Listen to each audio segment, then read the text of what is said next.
מה עושים עם ישראל עם הפתק? מה עם ישראל צריכים לעשות עכשיו שנתגלה הנס של הפתק?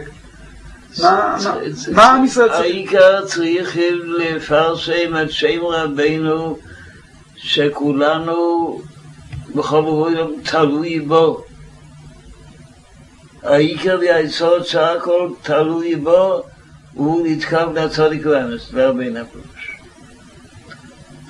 אם אנחנו לא נסתכל על הרבנים ולשקר, העולם בעצמו יבחר בו את רבינו, זה מספיק. זה התיקון לכל הרבנים, לכל השקר, זה תיקון גמור. ונצא מן הגלות ונזכה לגאולה שאנחנו מקווים כל כך שנים. כן, עכשיו הוא סוף הזמן.